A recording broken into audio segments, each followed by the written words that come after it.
Por isso é que a religião não alcança. E o autoconhecimento é importante. Quando a gente tem Deus no coração e uma vida de comunhão com Deus, ou seja, que está exercitando os três lados do espírito humano, está exercitando adequadamente, constantemente, então está se fazendo um autoconhecimento que ninguém pode fazer-se se não for uma pessoa que tenha essa comunhão com Deus.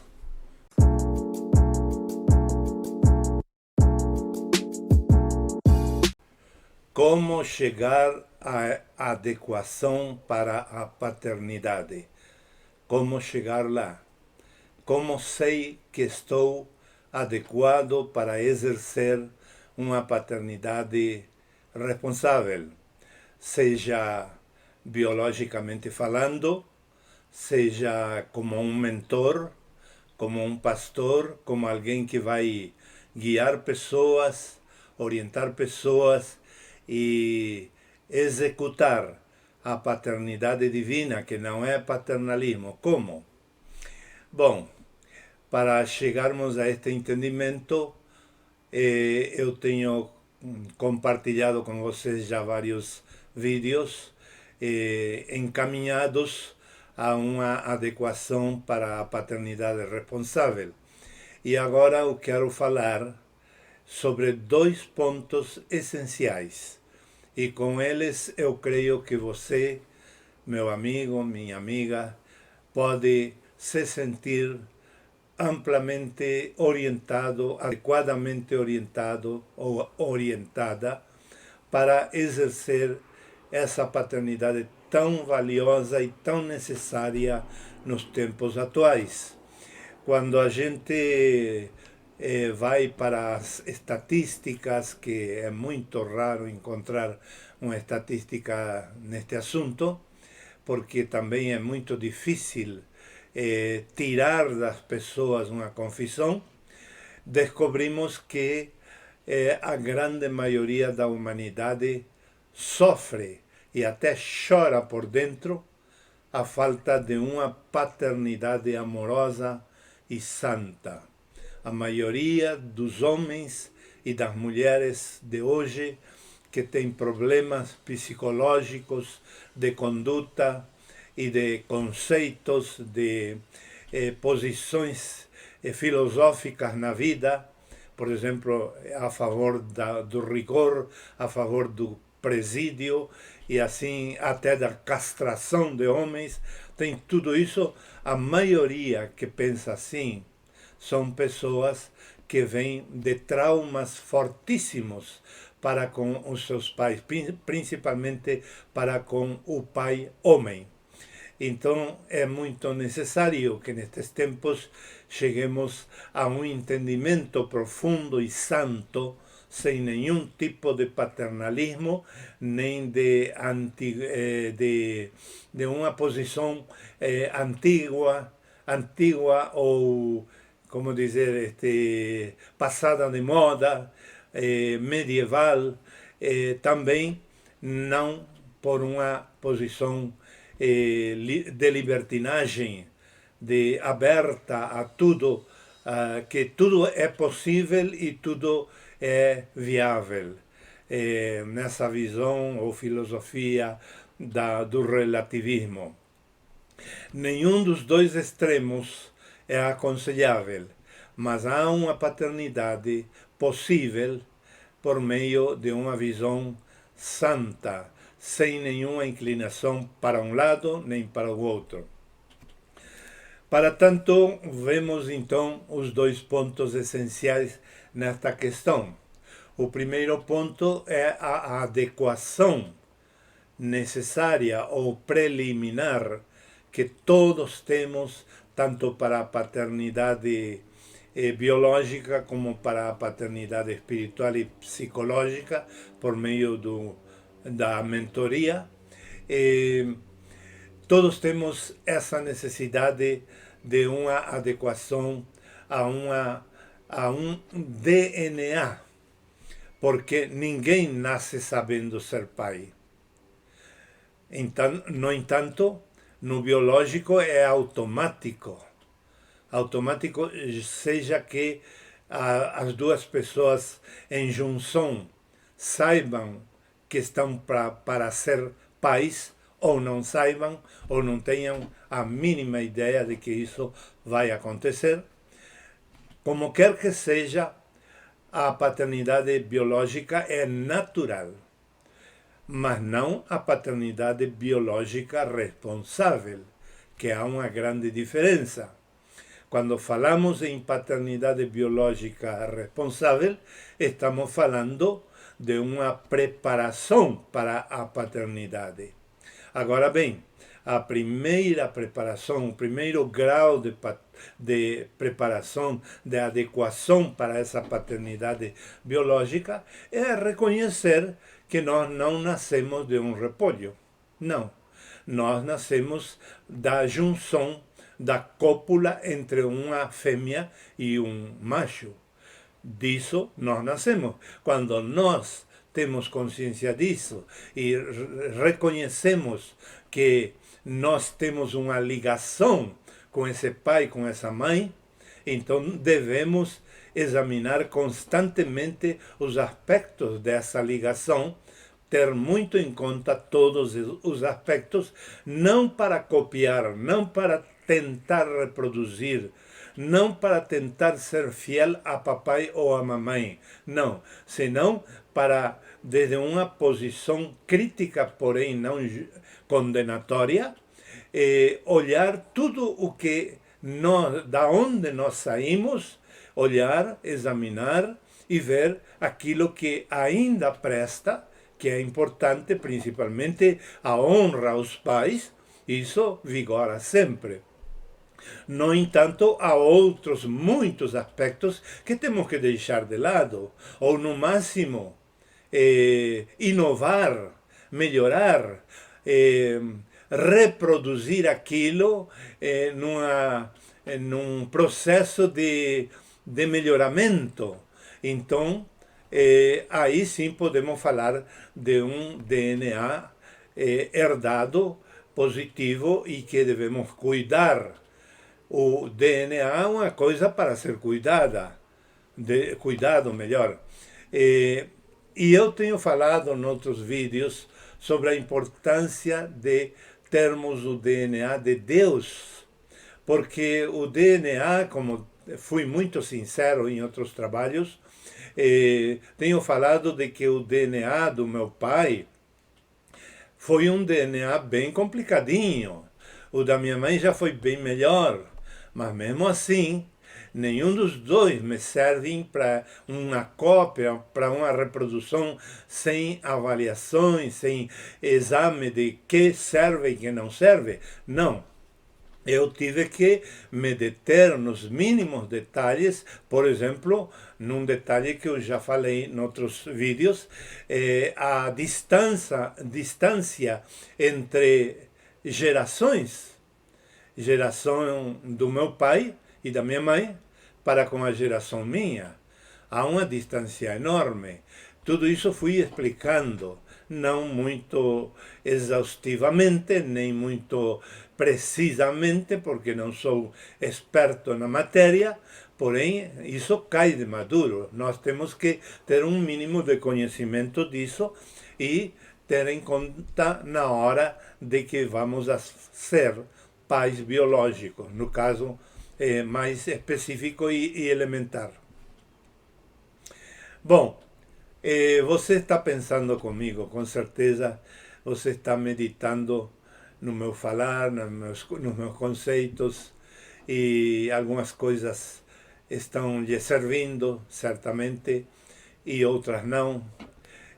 Não espero 100% de aceitação, mas eu quero que você tenha a consciência de que eu não estou fazendo um trabalho pensando em mim, senão todo o tempo pensando numa prosperidade intelectual e psicológica, uma sanidade, uma prosperidade efetiva, até mesmo nas condutas das pessoas que me ouçam, porque eu desejo um desenvolvimento humano adequado para cada para cada uma delas, e desejo também passar minhas experiências como pastor e como mentor, porque são muitíssimas.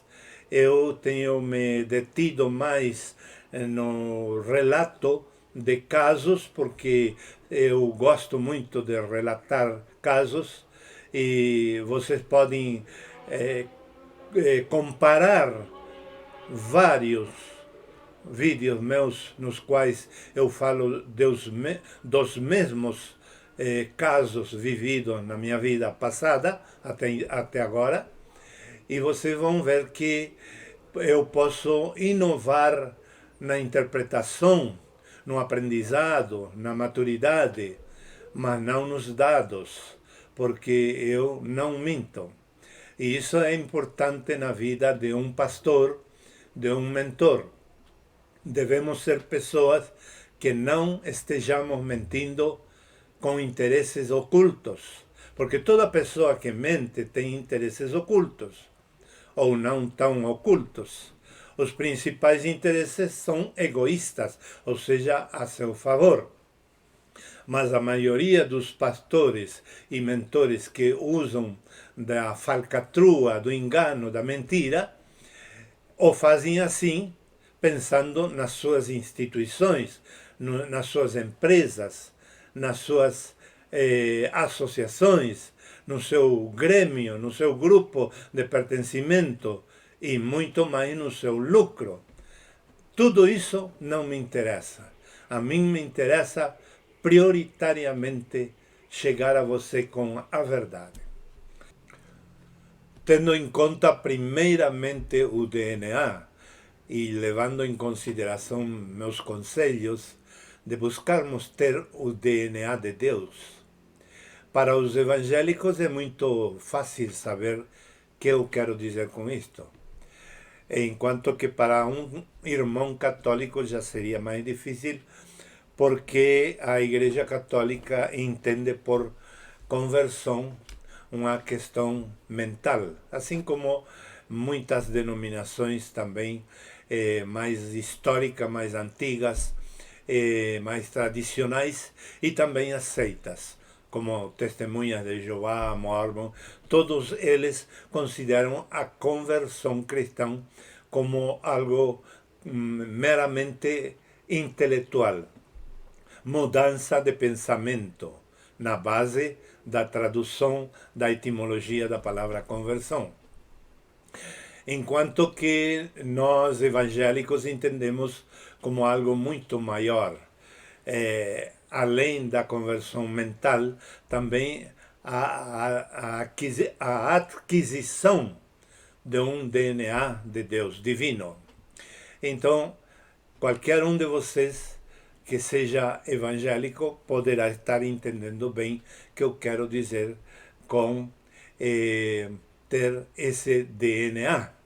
Mas, no geral, eu creio estar sendo claro que, assim como nós olhamos para nossos pais biológicos para ver em que nos parecemos, e então justificar tal ou qual erro em mim, ou preferência ou inclinação, dizendo, agora entendo porque sou assim, e justificando-nos pelo que vemos nos nossos pais. Assim como fazemos isso, todo mundo faz isso, tarde ou cedo, mesmo que não faça por si mesmo, faria porque alguma outra pessoa está induzindo a fazer aquilo. Então, todos fazemos isso. Ademais disso, nós temos que fazer também em relação a Deus, se é que cremos em Deus. Se cremos em Deus, como podemos nos limitar ao DNA de nosso pai e nossa mãe biológicos? Temos que buscar muito profundamente em tudo isto, a ver o que eu tenho de Deus.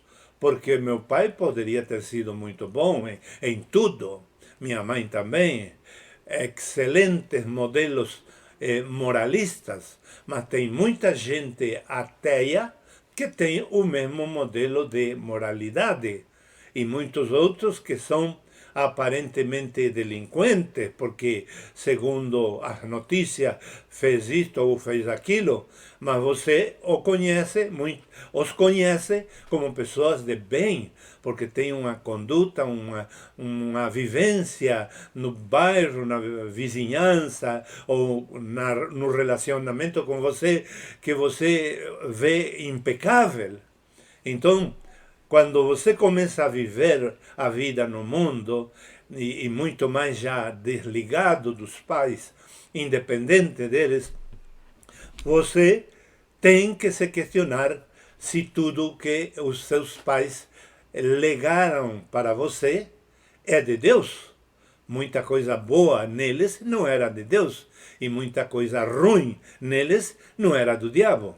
Então, tudo isso tem que passar por um juízo pessoal de cada um de nós, quando vamos à fonte, que é Deus, que é a igreja, que é a Bíblia, para descobrir qual é o DNA de Deus. Então, quando descobrimos qual é o DNA de Deus, eu quero esse DNA, eu quero esse na minha vida. Eu vou procurar encontrar. A própria Bíblia vai me ensinar como. E eu não quero detalhar esse ponto para não ofender ninguém. E também não colocar dúvida em pessoas que creem que são de Deus e que realmente estão seguindo o caminho de Deus com fidelidade. Não estou aqui para desanimar ninguém, para desarticular a fé de ninguém. Não estou para isso. Estou para compartilhar conhecimento na área do desenvolvimento humano. Por isso estou dando orientações específicas, não espirituais, senão intelectuais, meramente intelectuais. E se você descobre algo espiritual, na minha fala, é porque eu tenho o DNA de Deus, com certeza. Muito bem. Então, esse é o primeiro requisito. A adequação nossa ao DNA de Deus. O segundo requisito para termos uma boa paternidade, seja biológica ou espiritual e intelectual, é também as experiências de nossos antepassados. Nós temos que olhar nas experiências, nós temos que olhar nas experiências da igreja, nós temos que olhar na história da igreja, nós temos que olhar na história dos santos que já partiram com Deus e dos que estão no nosso meio. Temos que olhar tudo isso para encontrar experiências que validem nossa ideia de paternidade. Se essas experiências de santos de Deus, de tudo que é santo de Deus, não valida minha visão de paternidade, então provavelmente eu esteja querendo defender o paternalismo, que é uma coisa bem diferente. Eu tenho transitado por muitos anos as igrejas pentecostais, devido a que eu nasci em Deus na igreja pentecostal. E eu estive nela até que me emancipei de meus pais com 18 anos e que fui para o seminário teológico. A partir de então, eu voltei várias vezes aos meus pais, mas nunca como um filho que vai obedecer em tudo aos pais. Não, eu já vim questionando tudo. Por quê? Porque já era maior de idade e eu me determinei, antes de ser maior de idade, a que nunca mais eles iam me governar os pensamentos. Nunca mais. E, de fato, eu me posicionei assim e assim vivi desde os 18 anos, mesmo voltando a eles, tanto por necessidade minha, como também porque eles me pediam. Mas, a partir do momento que eu fui independente, eu fui crescendo no conhecimento da paternidade de Deus. E ao crescer nesse conhecimento, eu fui rechaçando tudo o que não coincidia com a paternidade de Deus. E fui respeitando as muito mais as minhas próprias experiências do que as dos meus pais. Por quê? Porque eles viveram em outro tempo, pertencem a uma geração bem distante da minha. Naquela época não havia tecnologia, não havia forma de se informar de tudo. Era só o que podia informar uma revista, um pedaço de jornal que eu, de pequeno, de menino, juntava na rua, nos lixos, por aí eu achava uma revista, tudo que era revista, livro que eu achava nos lixos, pegava elas e levava para casa. Minha mãe recebia revistas da Suécia, da Assembleia de Deus, enfim, meu pai recebia revistas de outra Assembleia de Deus, de Rosário, Santa Fé, Argentina, enfim, entravam muitas revistas dentro de casa. Então eu fui comparando todas essas experiências que eu lia, que eu ouvia, das pessoas que pregavam, ensinavam, tudo isso eu ia comparando com as minhas. E as minhas com as de Deus, da igreja em geral, e da própria Bíblia. Então eu ia fazendo todo esse análise e essas comparações. E assim foi que eu fui me definindo naquilo que realmente é de Deus. E como eu sei que minhas experiências eram mais próximas de Deus que as dos meus pais? Além dos argumentos que eu já coloquei, que são muitos, distância geracional e outras coisas, além disso, porque eles tinham um compromisso com uma denominação religiosa. E eu, desde os 18 anos, me determinei nunca ter compromisso com denominações religiosas. Fui pastor denominacional, fui, entre aspas, empregado de denominações, trabalhei com muitas delas, mas nunca me sujeitando a um código de ética nem de doutrinas deles. Nunca. Por quê? Porque eu acostumo dizer assim, não sei se você vai achar isto soberbo demais, mas eu acostumo dizer, porque eu sou maior que as denominações. Eu sou maior que uma só denominação e maior que todas elas juntas. Claro, porque eu sou livre. Eu não me ato a doutrinas de denominações. Nunca me atei. Sempre fui um rebelde até os 18 anos. Quando me emancipei, eu disse nunca mais. Nunca mais. Eu vou questionar tudo. Eu vou ler a palavra, vou estudar a ciência chamada hermenêutica bíblica. A hermenêutica, para quem não sabe, comento agora, que se usa em todos os âmbitos da literatura. Está a hermenêutica do direito, por exemplo, que usam os advogados. Está a hermenêutica judaica, que eu também... uma dos métodos hermenêuticos da judaica, eu aprecio e valorizo, considero que é bom, mas não é conclusivo. E assim por diante, há vários tipos de hermenêutica, e está a hermenêutica bíblica. Bom, desde então eu faço hermenêutica bíblica, mas também a hermenêutica bíblica desde o ponto de vista evangélico ou protestante, melhor dizer protestante, porque evangélico, sabe o que é ser evangélico? Meu Deus! Se você é de direita política, já não é evangélico, segundo a minha Bíblia. E eu creio que você tem a mesma Bíblia, milhares têm a mesma Bíblia que eu. Então, eu digo claramente isto, porque está dentro da palavra. Agora, talvez eu perca alguns ouvintes dos meus vídeos e leitores dos meus escritos, mas eu estou só compartilhando o que eu creio e o que eu tenho pesquisado.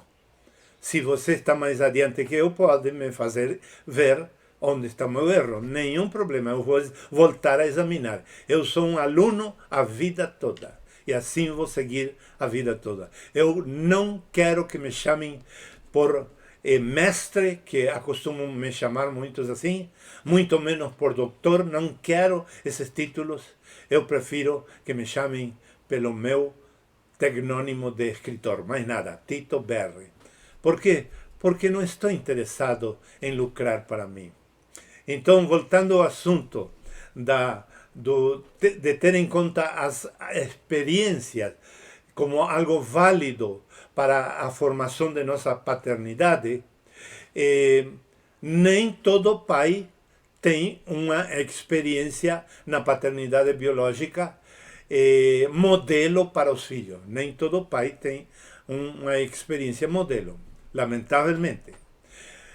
Quando um pai não tem moral para ensinar aos pais ser bons pais biologicamente e ter sexo na hora certa e ser pessoas honestas em tudo isso, respeitáveis quanto a sua mulher e as demais mulheres, tudo isso, quando esse pai não tem moral para isso, eu não estou pedindo que você o bote no sentido de botar com B comprida ou alta, que quer dizer chutá-lo.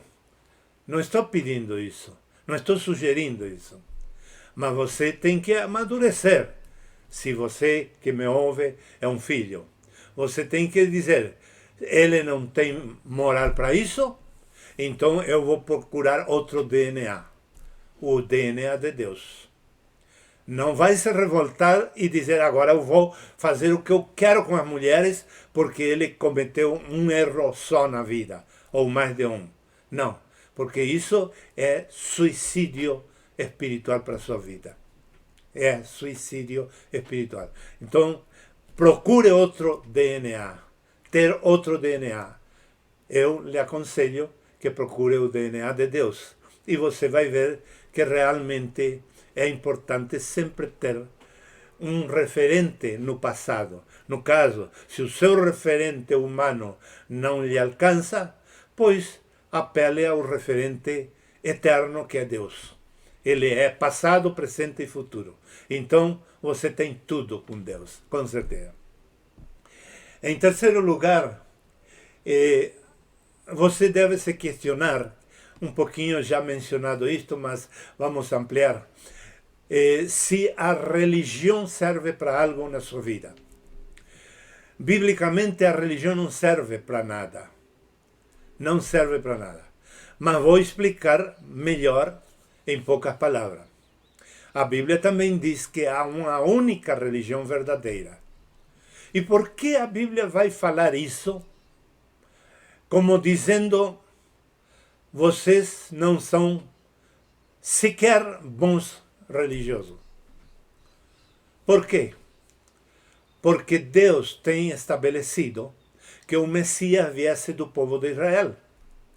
Então, um judaico, fortemente judaico, fiel judaico, irmão de nosso Senhor Jesus Cristo, Tiago, São Tiago, ele escreveu e disse, a religião pura e sem mácula é esta, a judaica.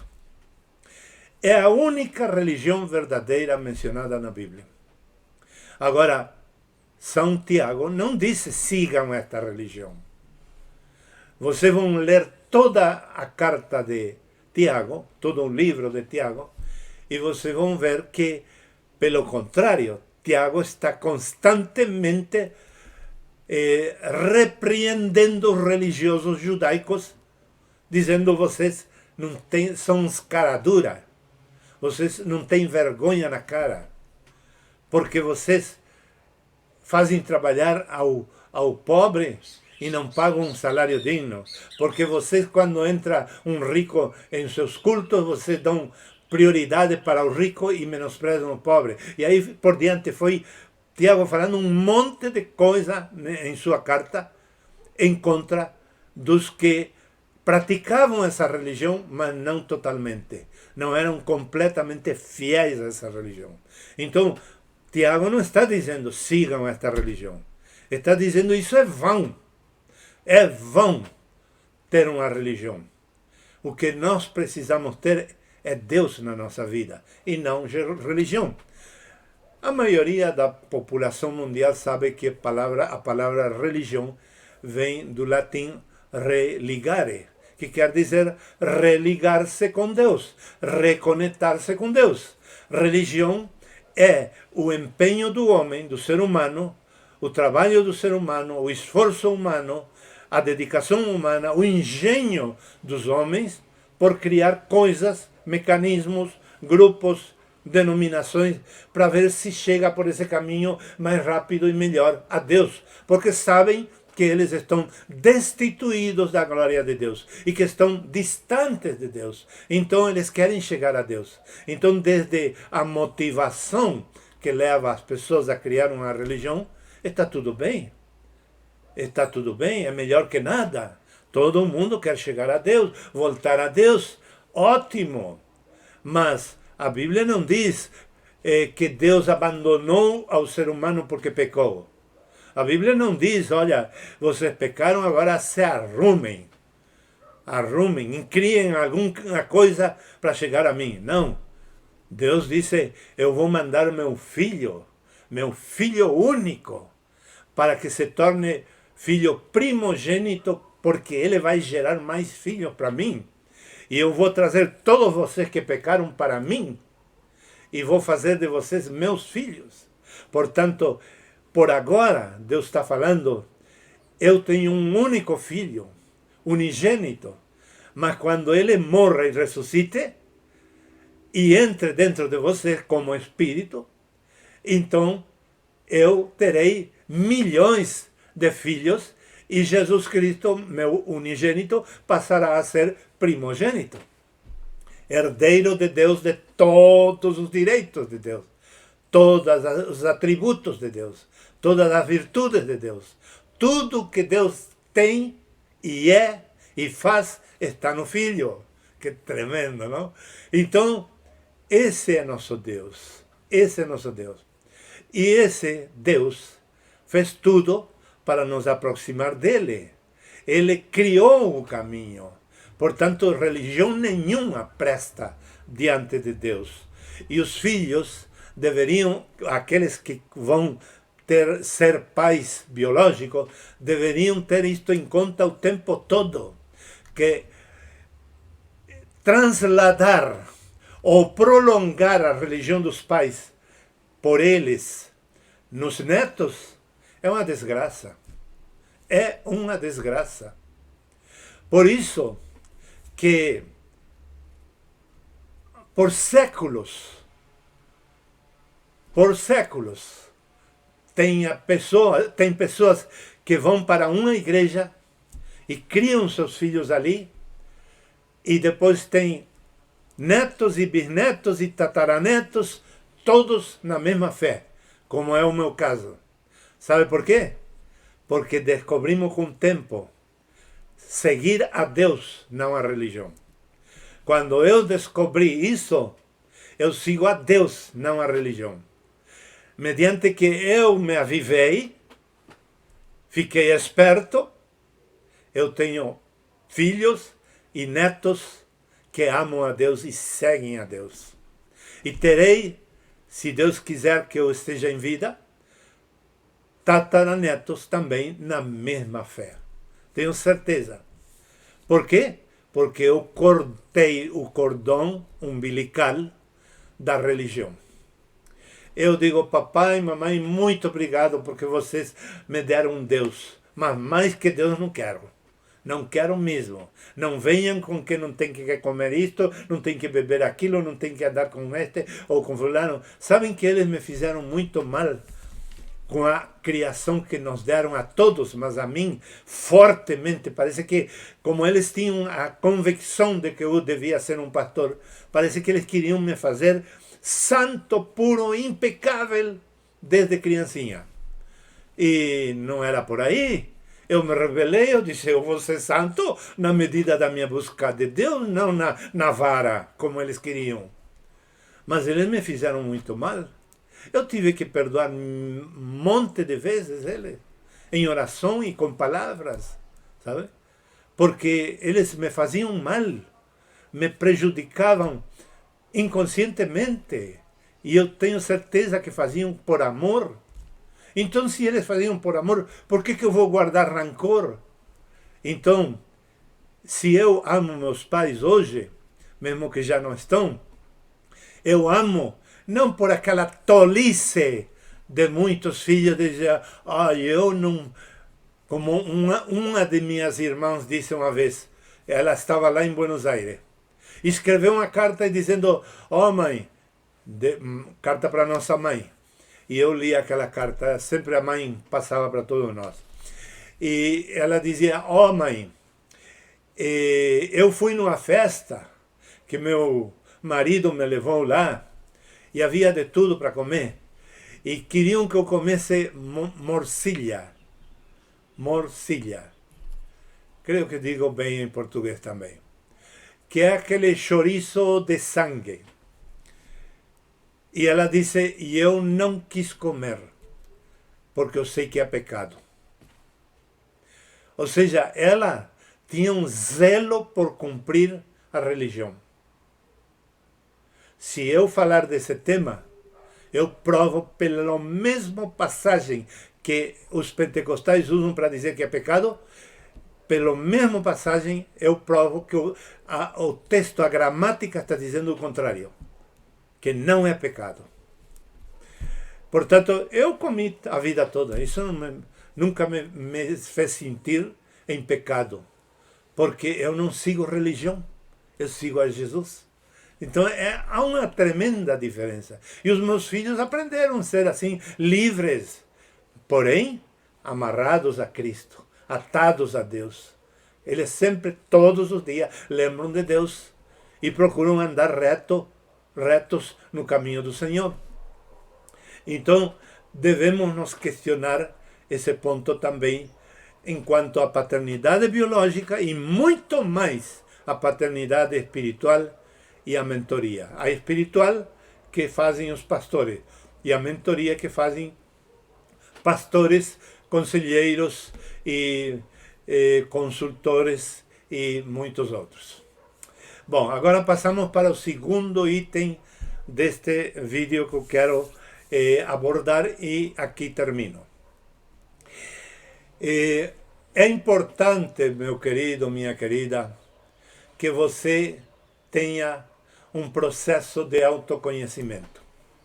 O que estou dizendo com isto? Autoconhecimento quer dizer conhecimento de si mesmo. Se você não passou por essa escola de autoconhecimento antes de fazer um filho, você vai errar. Só um milagre de Deus para dar certo. Só. Realmente Deus devia ter intervido aí para que aconteça que você tenha uma bênção. Senão não há segurança. Não há certeza de que vocês vão ter uma bênção. Realmente não há. Vemos tantos problemas nos inocentes que estão nascendo. E muitos outros inocentes que nem chegam a nascer. Vemos tudo isso no mundo de hoje. E não temos em conta que é porque esse pai e essa mãe não passaram pela autoescola do autoconhecimento. Eu não quero que ninguém de vocês fique se condenando, não. Para tudo há perdão quando simplesmente você, em oração, disser a Deus, Deus, eu reconheço que eu sou pecador. Pronto. Eu reconheço que eu pequei.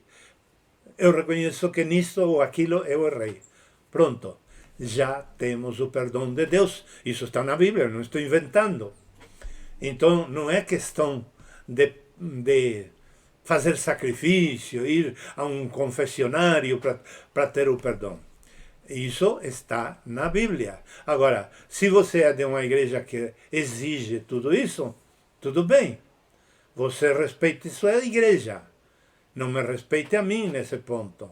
Eu estou compartilhando minhas convicções e o que eu estudei e que conheço profundamente de anos e anos.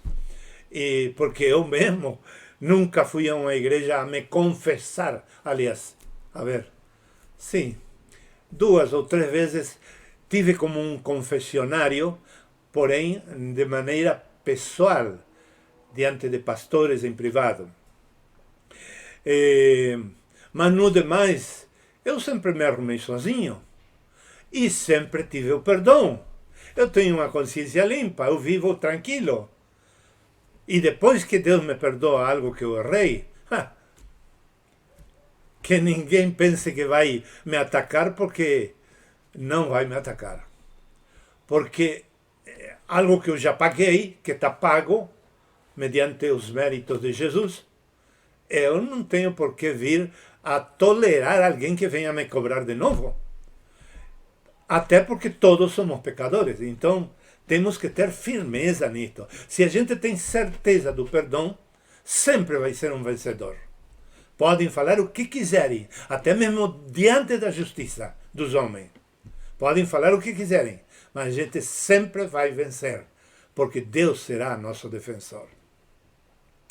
Bom, o autoconhecimento é fundamental na nossa vida, fundamental.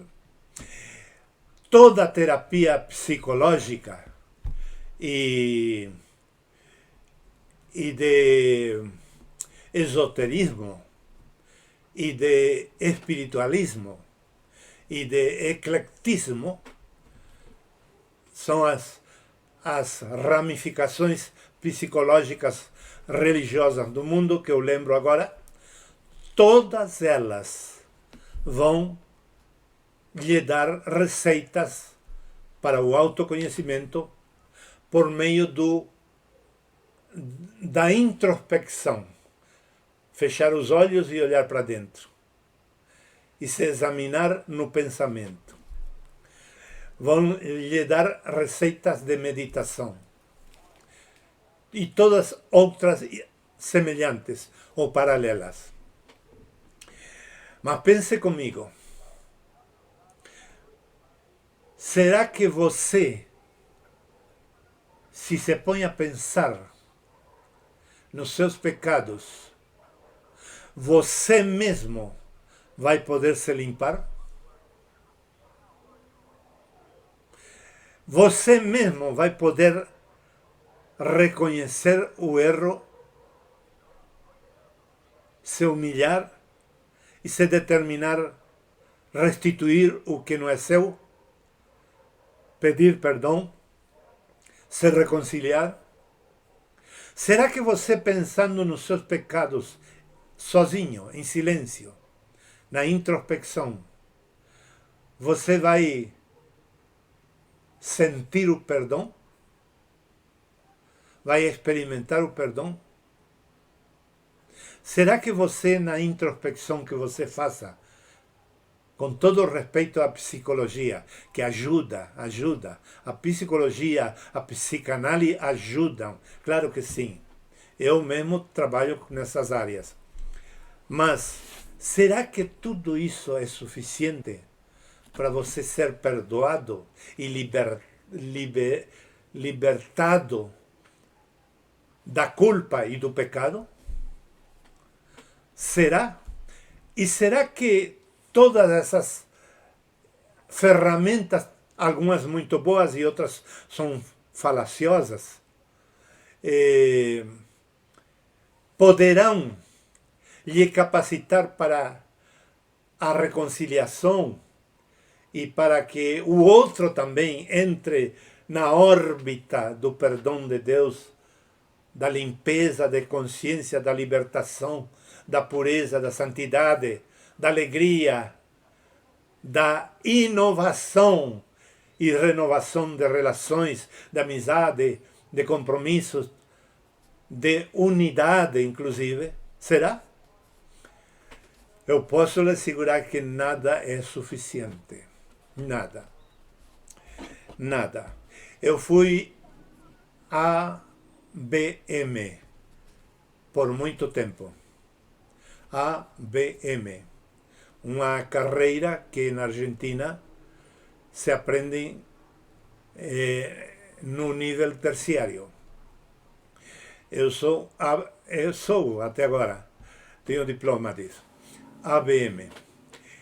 Assessor bibliográfico médico. Sabe os livros que eu lia? Impressionante. Porque eu tinha que visitar os médicos nos consultórios particulares. Eu saía pelas ruas e onde havia uma placa de médico, chegava ali. Médico, psicólogo e psiquiatra. Eu visitava todos eles. Clínicas, sanatórios. Eu tinha que ler o livro. Tinha que ler o prólogo, a introdução, a recomendação, a apresentação. Tinha que ler as publicidades, os comentários na internet acerca desse livro, os micro artigos que davam testemunho acerca desse livro. Tinha que estar atento às inovações, às novas edições e a outros livros paralelos de outros autores ou do mesmo autor.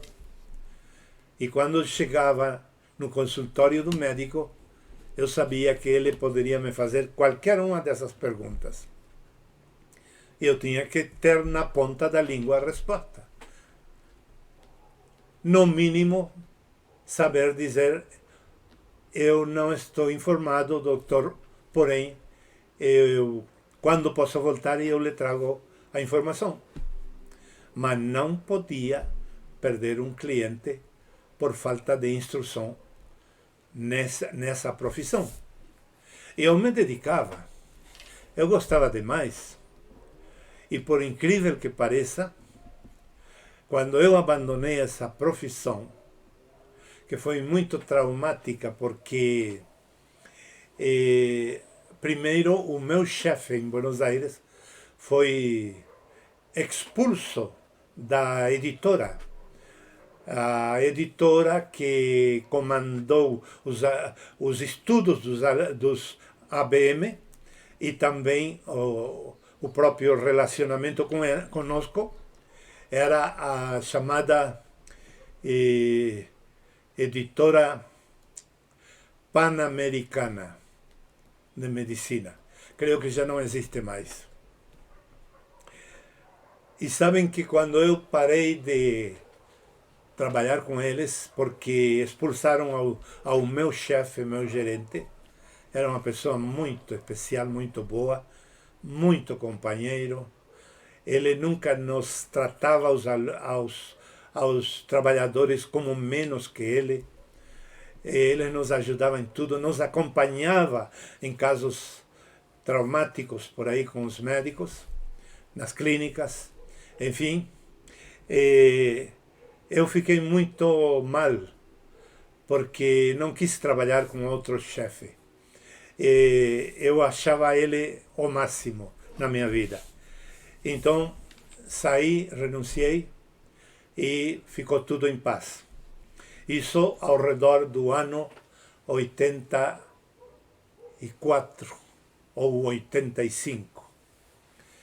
Foi quando eu deixei essa profissão.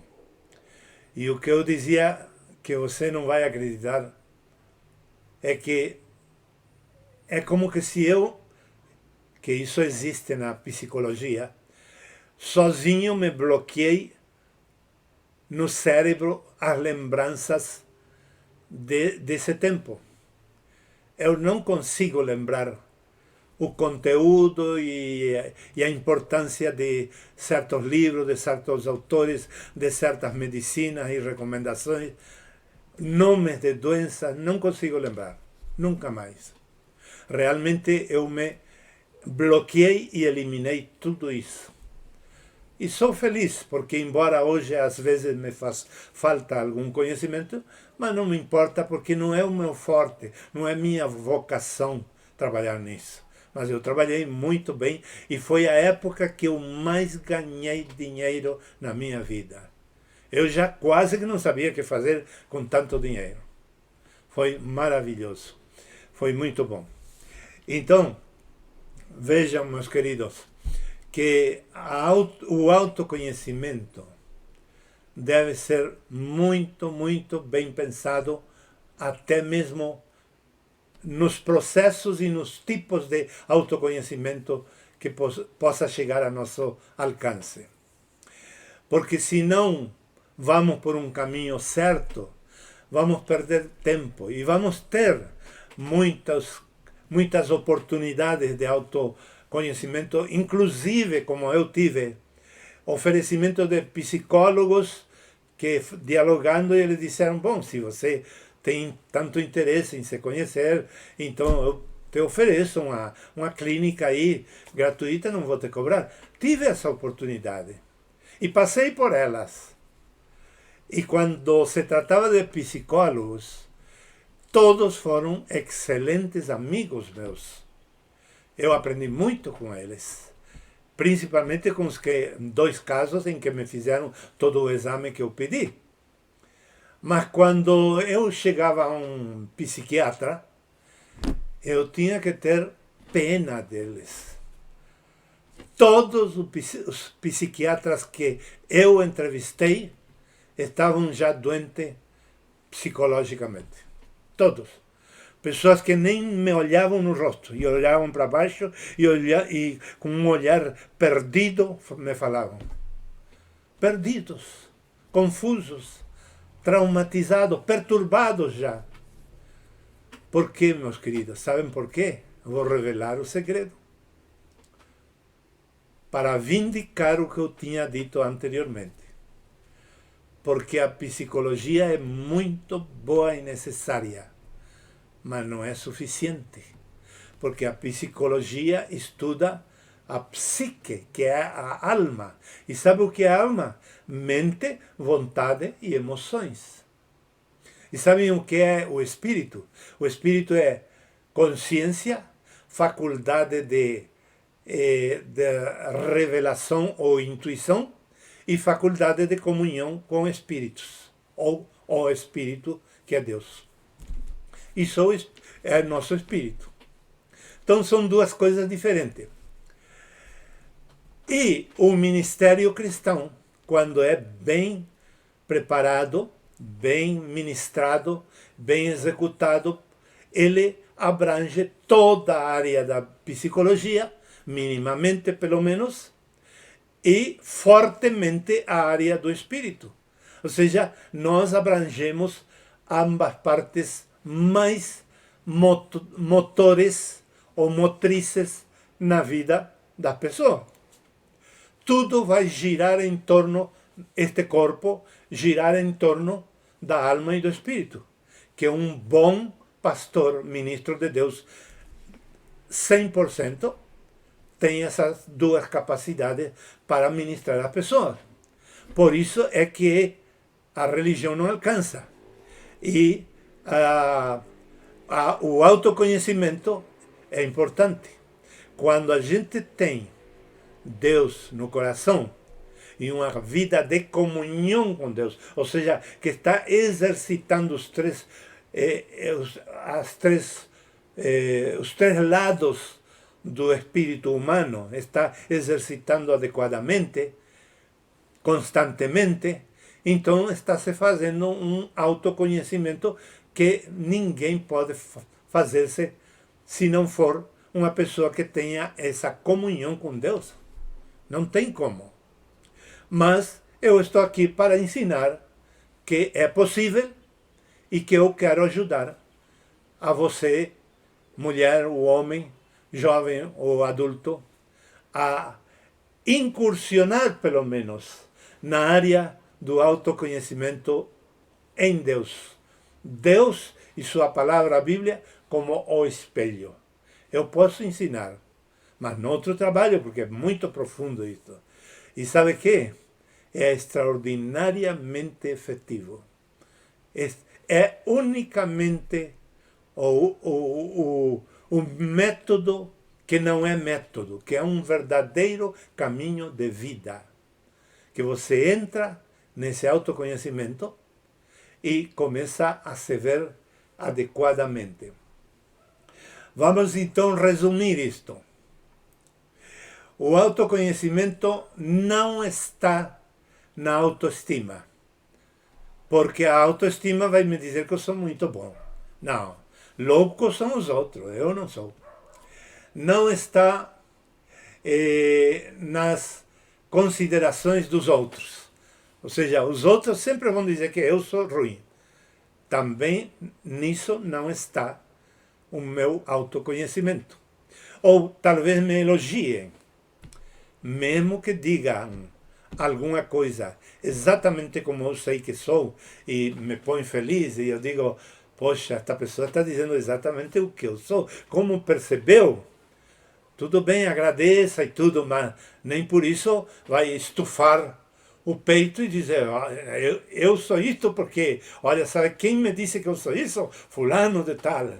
Uma pessoa, uma prominente pessoa. Então, por isso eu sou isso. Assim que se submetam a mim porque eu tenho fama de ser bom. Não, nada disso presta. Também o autoconhecimento não está na tradição. Ou seja, não está no meu relacionamento com os pais, com a religião dos meus pais, nada disso. O autoconhecimento também não está no sucesso empresarial. O pai era empresário de materiais de construção e agora ele está velhinho, ou talvez já morreu, e eu sou herdeiro e agora posso me vangloriar de que, olha, o que era uma loja de 4x4 do meu pai, hoje é um território de meio quarteirão de materiais que eu levantei em pouco tempo. Tenho todo um sucesso para demonstrar que eu sou gente boa. Não, não alcança, não alcança. Ainda eu sou um enganado de mim mesmo. Preciso urgente de cura. E para isso tenho que começar com o autoconhecimento. Também a economia não me assegura que eu seja uma pessoa boa. Eu posso ter uma boa economia, no entanto, estar tendo um espírito desgraçado e uma alma insuportável para os outros. Portanto, esses não são os caminhos. Quais são os caminhos, então? Atitude. Primeiro de tudo, atitude. A atitude intrapessoal, interpessoal e caminho. Escute bem. Atitude intrapessoal. Eu tenho que saber quem sou eu, me julgar a mim mesmo e ter uma atitude não de engrandecimento, senão de superação. Minha atitude tem que ser de superação, não de engrandecimento. Mesmo que eu tenha tirado 10 numa prova e andado muito bem nisto, naquele, ou certos trabalhos que eu crio, que eu faço, sai tudo bem. Tá tudo bem. Me elogiam, eu estou bem feliz com tudo isso. Mas mesmo assim, eu devo continuar tendo uma atitude de me corrigir e de melhorar. Isso é fundamental. E, pelo lado da atitude interpessoal, eu tenho que ter uma atitude de respeito e agradecimento pelos elogios, mas também uma atitude de misericórdia, compaixão e respeito para com os que não me elogiam e dizem tudo o contrário a respeito de mim. Não ficar irado. Eu, quando era mais jovem, ficava muito irado. Que não falassem à toa que eu explodia, sabe? E logo comecei a ver que era o caráter do meu pai. Eu disse, não, eu não quero esta porcaria na minha vida. Não, não quero. E comecei a buscar em Deus a mudança e fui transformado. E hoje já não tenho nenhum caso por décadas. Umas 2 décadas que eu não tenho mais casos desse tipo. Com ninguém. Porque é como que fui amansado, fui domesticado, graças a Deus. Mas isso se consegue por terapias boas da psicologia e da psicanálise, mas muito mais com Deus. E quando eu falei em caminho, eu estou falando de que toda a nossa vida deve ser uma escola para o autoconhecimento. Toda a nossa vida.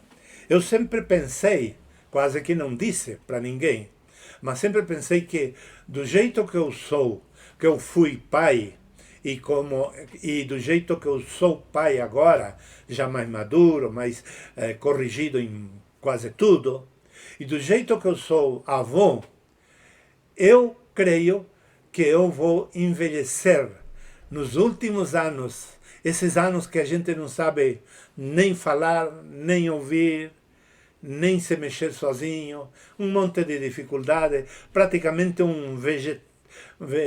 alguém que está vegetando mais nada.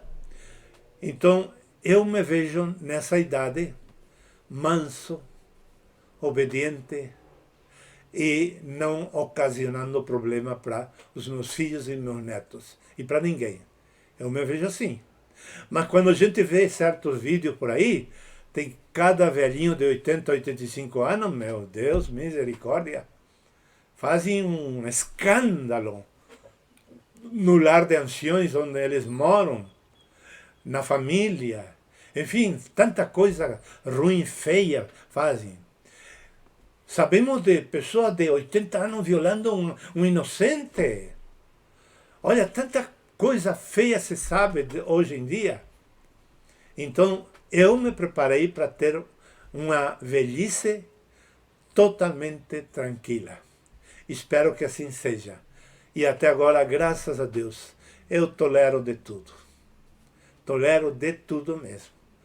Porque as distâncias geracionais continuam. E quem deve ser o primeiro em dar exemplo? Você sabe, não? Eu não posso esperar do meu filho nem dos meus netos que sejam exemplo. Eu primeiro. Bom, também a autoestima está na integridade. A pessoa tem que ser íntegra. Tem um salmo na Bíblia, creio que o 101, sim, que em um dos versículos diz: andarei em integridade na minha casa. É fácil andar em integridade na rua. Até que hoje não está tão fácil como antes. Na época que eu era recém-casado, jovem e tudo mais, eu lembro até quando, não há muito tempo, quantas pessoas me elogiaram achando eu muito elegante. E eu nunca me achei elegante. Nunca. Pelo contrário, tinha trauma de que queria ser melhor. Eu tive o caso de um menino de sexo masculino. Hoje já vou completar 70 anos. Eu teria mais ou menos 50, 51, 52 anos. Ele atravessou uma rua e eu vi que vinha me olhando o tempo todo. Mas me olhava tanto e sorrindo que eu ia caminhando pela calçada da praça, que eu parei para recebê-lo porque ele vinha sorrindo comigo. Eu não sabia quem era. Eu nunca vi esse menino. Ele teria uns 17 anos, mais ou menos. E chegou a mim e seguia sorrindo. E eu digo: quem é você? E daí ele me deu o seu nome. E eu disse: mas você me conhece? Não, disse. Eu disse: e por que você está rindo comigo? Porque eu gostei muito do senhor, me disse. Incrível, não? Como vão manejar uma coisa dessa? Graças a Deus que eu mandei ele sentar na praça e falei com ele até chegar o momento do conselho, da orientação pastoral. Com amor, não com crítica, não com julgamento. Mas era um menino que vivia com sua avó ali nessa quadra, frente à mesma praça, do outro lado. E sabe que quando os meninos vivem sem pai, com sua mãe ou com sua avó, há muito perigo de que eles se desviem do propósito de Deus para suas vidas. há muito perigo. E nós somos responsáveis de cuidá-los. Mas eu tentava ser íntegro na rua. Até que um dia, lendo esse salmo, entendi que mesmo na minha privacidade, sozinho, ou com minha esposa, ou com meus filhos, eu tenho que estar em integridade diante de Deus. Se eu tenho uma vida no testemunho, no comportamento, na atitude, e nos pensamentos e no meu espírito de integridade, eu tenho um requisito a favor de poder me conhecer adequadamente. E se você não tiver essa integridade, não venha dizendo, eu sou bom, eu gosto de fazer o bem, eu não gosto de mentir, eu sou um pagador, eu sou isto, que aquilo, que assim que não podem falar de mim. Podem sim, porque você sabe que você não é íntegro na sua privacidade. Aí está o segredo.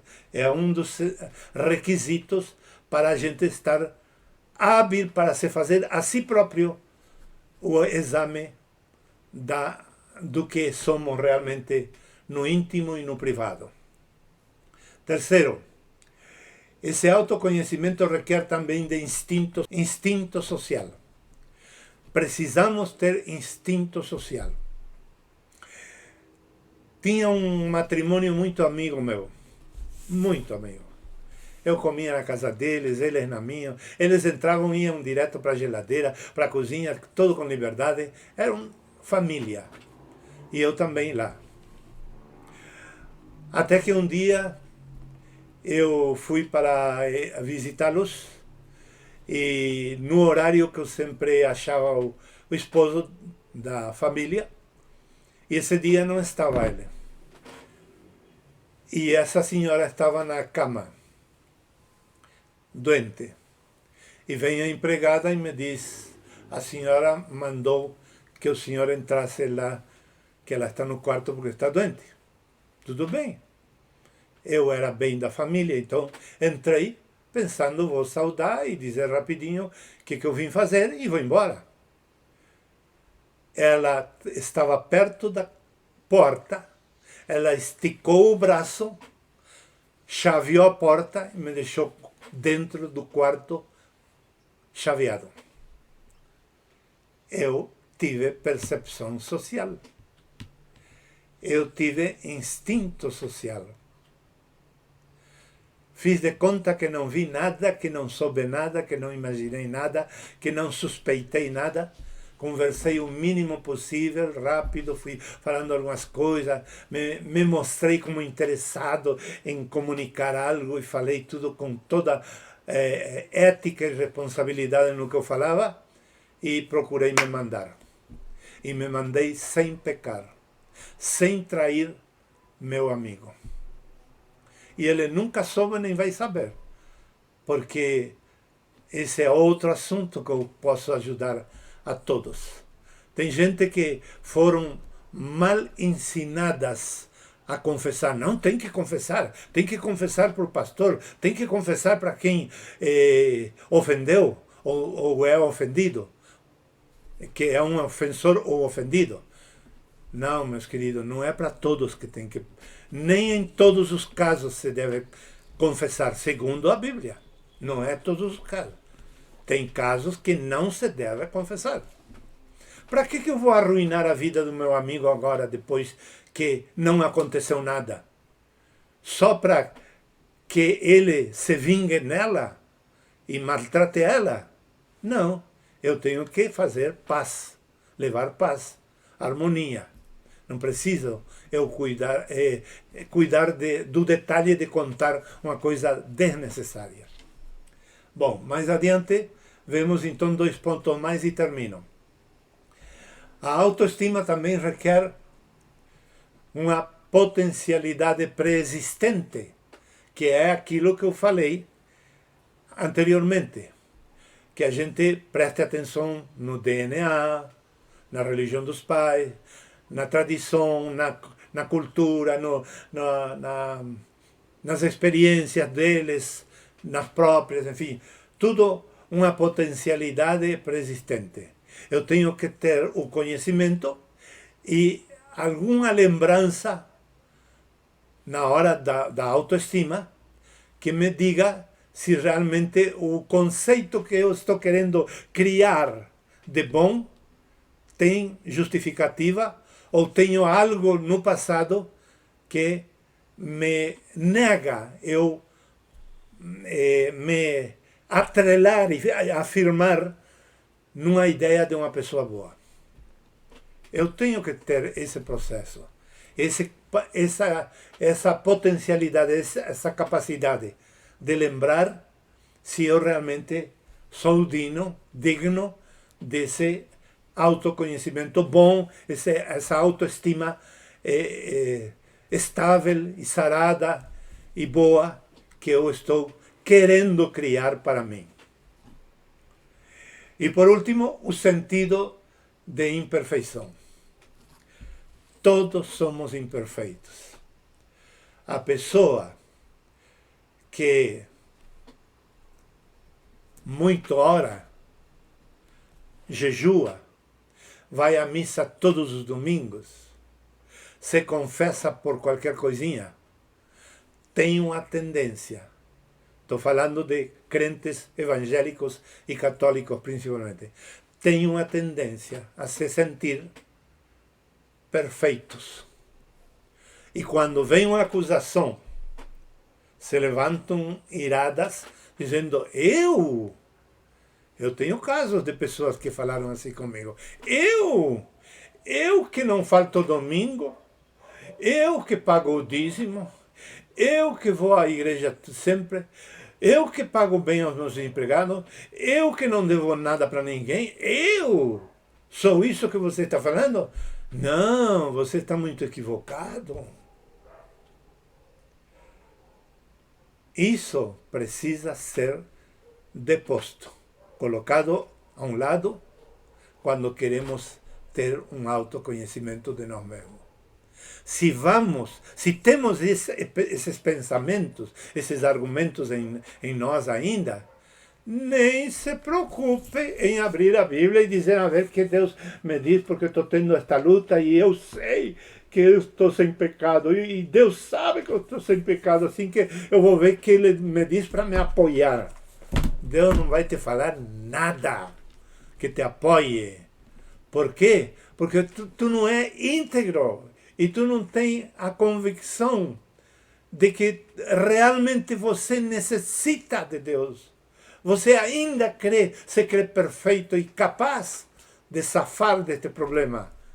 E Deus poderá permitir que você tenha problemas sérios até que você reconheça que sem Deus você não é nada.